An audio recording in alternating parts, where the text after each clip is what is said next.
Hi guys, ನನ್ನ ಹೆಸರು ರಮಾದೇವಿ ಅಂತ ಆರ್ ಕೆ ಫ್ಯಾಮಿಲಿಯಿಂದ. ಮಂಜಮ್ಮ ಅವ್ರಿಗೆ ಬಲಗಡೆ ಕಿವಿ ಕೇಳಿಸ್ತಾ ಇರಲಿಲ್ಲ. ಅವ್ರು ಓಡಾಡ್ತಾ ಇದ್ರೆ ತಟ್ಟಾಡ್ತಾ ಇದ್ರು. ಮತ್ತೆ ಅವ್ರಿಗೆ ಮಾತು ವಾಯ್ಸ್ ಸರಿಯಾಗಿ ಬರ್ತಾ ಇರಲಿಲ್ಲ, ತೊದ್ಲು ಮಾತಾಡ್ತಾ ಇದ್ರು.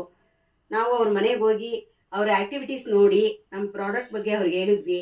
ಅವ್ರು ನೋಡೋಣ, ಸ್ವಲ್ಪ ದಿನ ಆದ್ಮೇಲೆ ತಗೋತೀವಿ, ನಾವು ಸುಮಾರು ಹಾಸ್ಪಿಟ್ಲಿಗೆಲ್ಲ ತೋರಿಸಿದೀವಿ, ಯಾವುದು ಗುಣ ಆಗಿಲ್ಲ, ನೋಡೋಣ ಅಂದರು.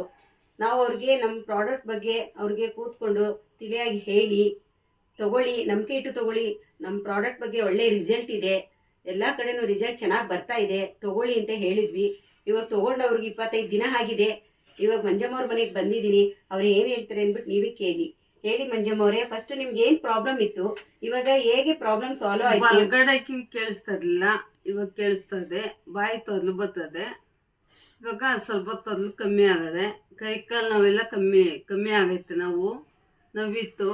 ಈಗ ಭುಜ ನೋವು, ಈ ನೋವು, ಈ ಎರಡು ಕಡೆ ಭುಜ ನೋವು ಬರೋದು ಅದು ಇಲ್ಲ, ಕಮ್ಮಿ ಆಗೈತೆ. ಇವಾಗ ಈ ತಾಂಡ್ಮೇಲೆ ಸ್ವಲ್ಪ ಕಮ್ಮಿ ಆಗೈತೆ, ಪರವಾಗಿಲ್ಲ. ಇವಾಗ ಸ್ವಲ್ಪ ಇದು ನಮ್ಮ ಪ್ರಾಡಕ್ಟ್ ಇಮ್ಯುನಿಟಿ ಕಪ್ಪು, ಬೂಮ್ ಕಪ್ಪು ಎಲ್ಲ ತಗೊಂಡಿದೀವಿ. ತಗೊಂಡಿದ್ದಾರೆ. ಇದು ಪ್ರಾಡಕ್ಟ್ ತಗೊಂಡ್ಮೇಲೆ ನನಗೆ ಖುಷಿ ಆಗುತ್ತೆ. ಇವ್ರು ಚೆನ್ನಾಗಿ ಸ್ವಲ್ಪ ಮಾತಾಡ್ತಾ ಇದಾರೆ. ಫಸ್ಟ್ ಮಾತಾಡಕ್ ಆಗ್ತಿರ್ಲಿಲ್ಲ. ನಾವು ಒಂದ್ ಮಾತನ್ನ 2-3 ಸತಿ ಇವ್ರಿಗೆ ಹೇಳ್ಕೊಡ್ಬೇಕಾಗಿತ್ತು. ಇವಾಗ ಚೆನ್ನಾಗಿ ಮಾತಾಡ್ತಾ ಇದ್ದಾರೆ, ನಮ್ಗೆ ಖುಷಿ ಆಗುತ್ತೆ. ಇಂಥ ಪ್ರಾಡಕ್ಟ್ನ ನಮ್ಗಳಿಗೆ ಕೊಟ್ಟಂತಹ ನಮ್ಮ MD ಸರ್ಗೂ ಮತ್ತು ವಿಸ್ಟಾರ್ ಕಂಪನಿಯವರಿಗೂ ನಾವು ಧನ್ಯವಾದ ಹೇಳ್ತೀವಿ. ನಮ್ಮ MD ಸರ್ ಧನ್ಯವಾದಗಳು. Thank you sir.